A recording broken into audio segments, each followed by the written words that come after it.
اور چیز سخت کر دیتی ہے، اس میں بہت زیادہ لوگ ملوث ہیں اور زیادہ توجہ نہیں دیتے۔ وہ کیا ہے؟ زیادہ کھانا، زیادہ کھانا۔ آج دیکھ لیجئے، آپ آزما لیجئے، آج آزما لیجئے، آپ سحری اتنا کھائیے کہ آپ کے پیٹ میں سانس لینے کی جگہ نہ رہ جائے۔ جس طریقے سے بہت لوگ سحری کھا کر کے اٹھیں گے تو اپنے پیٹ کو اس پر ہاتھ پھیر رہے ہیں کہ نہیں، تاکہ برابر ہو جائے، کہیں چاول ادھر ادھر تو نہیں اٹکا ہوا ہے۔ اور جب ڈکار لیتے ہیں، نماز میں کھڑے ہوتے ہیں تو چاول باہر آ رہا ہے، اور کہتے ہیں کہ مولانا کیا کریں، کچی ڈکار آ رہی ہے، ڈاکٹر سے کوئی، حکیم سے کوئی علاج لینا چاہیے۔ ہے بات صحیح کہ نہیں صحیح ہے؟ یہ کیوں ہے؟ زیادہ کھانے کی وجہ سے ہے۔ اور ڈاکٹروں کا، حکیموں کا متفقہ فیصلہ ہے کہ انسان جس قدر زیادہ کھاتا ہے اتنی ہی سستی اس کے اوپر لاحق ہوتی ہے۔ بلکہ ایک شخص جامعۃ الامام کے اندر دکتور ہیں، وہ میرے پاس بیٹھے اور انہوں نے بیان کیا کہ واللہ جب سے ہم نے کم کھانا شروع کر دیا ہے تب سے مجھے محسوس ہوتا ہے کہ میرے سوچنے کا معیار اور بڑھ گیا ہے۔ تو زیادہ کھانا ساتھیوں انسان کے دل کو سخت کر دیتا ہے۔ آج ہمارے بہت سے بھائی تراویح میں کیوں نہیں کھڑے ہو پاتے؟ وجہ کیا ہے؟ اس لیے کہ زیادہ کھا لیا کرتے ہیں۔ ہے بات صحیح کہ نہیں صحیح ہے؟ تو آپ آزما لیجئے، زیادہ کھانا جو ہوتا ہے وہ بھی انسان کے دل کو سخت کر دیتا ہے۔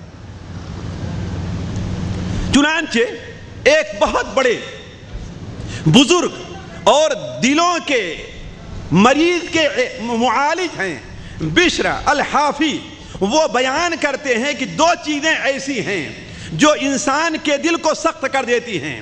وہ کیا؟ پہلی چیز زیادہ کھانا ہے اور دوسری چیز زیادہ بات کرنا ہے۔ اسی لیے ذرا غور کریں، نبی کریم صلی اللہ علیہ وسلم نے زیادہ کھانے سے منع فرمایا ہے نا۔ آپ نے کیا فرمایا ہے؟ پیٹ کے کتنے حصے ہونا چاہیے؟ 3 حصے، ایک کھانے کے لیے، ایک پانی کے لیے اور ایک سانس لینے کے لیے۔ یعنی اتنی جگہ رہنی چاہیے کہ انسان نماز میں کھڑا ہو، اللہ کی عبادت میں کھڑا ہو تو اس کے سانس اوپر نیچے نہ ہو رہے ہوں، اچھی طریقے سے وہ سانس لے سکے۔ اسی طریقے سے ساتھیوں انسان کی قساوت قلبی کا ایک بہت بڑا سبب دینی مجالس سے دوری ہوا کرتا ہے۔ دینی مجلس سے انسان جس قدر دور ہوتا جائے گا اس کا دل اسی قدر سخت ہوتا جائے گا۔ اب میں ان باتوں سے آگے بڑھتا ہوں کہ قسوت قلب کے مظاہر ہمارے اندر کیا پائے جاتے ہیں، اور میں چاہوں گا کہ ہمارے بھائی ذرا اس پر خصوصی توجہ دیں، کیونکہ بہت سے لوگوں کو، بہت سے حتیٰ کی دعات کو، بہت سے علماء کو یہ احساس نہیں رہتا کہ ہاں ہمارا دل سخت ہے۔ وجہ کیا ہے؟ اس لیے کہ انہوں نے اس طرف توجہ نہیں دی۔ دیکھیے، پہلی چیز جو انسان معلوم کر سکتا ہے کہ اس کا دل سخت ہے، وہ یہ ہے کہ نصیحت کا، اللہ تبارک و تعالیٰ کی طرف بلانے والے کا اس کے دل پر اثر نہ ہو۔ وہ جنت کا ذکر سنے لیکن جنت طرف اس کی رغبت نہ ہو اور جنت میں جانے والا کام نہ کرے۔ وہ دوزخ کا ذکر سنے لیکن دوزخ سے بچنے کے جو کام ہے وہ انسان کرنے کے لیے تیار نہ ہو سکتا ہے وقتی طور پر کوئی اچھا قادر الکلام اچھا خطیب ہے، اچھا مقرر ہے، اس کی وجہ سے آنکھ میں ہو سکتا ہے آنسو ضرور آ جائیں لیکن وہ اثر تھوڑی ہی دیر کے بعد ختم ہو جائے۔ اس کا مطلب کیا ہے؟ اس کا دل متاثر نہیں ہوا۔ یہ فطری چیز ہے۔